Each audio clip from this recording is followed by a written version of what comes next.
Assalamualaikum Allahu Akbar. Mukhang tumindi ang kalagayan ng seguridad ni Senator Bato ngayon, mga kababayan.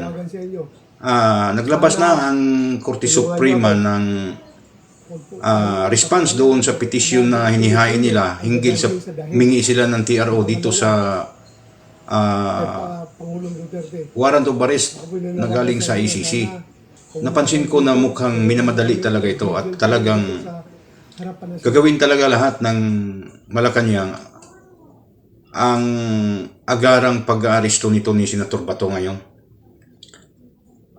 Hininga na ng paliwanag ang respondent, ang side or ang counsel ni Senator Bato hinggil dito sa kanilang petisyon, mga kababayan. So, minamadali talaga at hindi na kanais-nais or kung sino man yung malalapit kay Senator Bato na mga kalyado talaga niya na nagmamalasakit sa kanya ay sana mapayuhan ito na as soon as possible time makaalis na siya dyan sa Senado.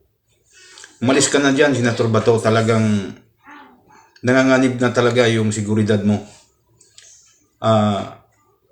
Gawin talaga nila lahat ito na mabitbit ka sa dahig. So, sa sinasabi ko ay walang imposible kapag Malacanang gobyerno ang kalaban mo. So mayroon namang inihain na petisyon din, pati yung ginawa nilang resolusyon sa Senado, mga kababayan, ay pilit ding hinarang nitong mga mangingilang mambabatas, senador.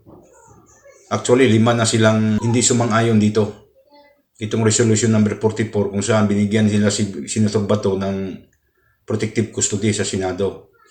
So ito, mga kababayan, makakagulo talaga ito kapag hindi makalabas si Senator Bato dyan sa Senado. Talagang pilit talaga nilang dadamputin yan.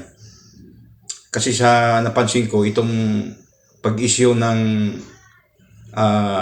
respond agad ng Korte Suprema hinggil sa petisyon nila ay kaduda-duda na ito. Talagang pinipirsa na rin ang hindi natin masasabi kasi ang Korte Suprema, alam naman natin na yan ang pinakamataas na korte sa buong Pilipinas. Subalit, kahit sabihin natin na may kalayaan ang Korte Suprema, independent institusyon yan, hindi rin naman natin masabi na hindi pwedeng manghihimasok ang presidente dyan kung talagang gugustuhin niya. Payo ko dito kay Senator Bato, lumabas ka na dyan, Senador. Gawin mo lahat na paraan na makalabas ka dyan na ligtas at magtago ka na kung saan mo gustong magtago. Kasi kung manatili ka talaga dyan, at talagang iba ako pag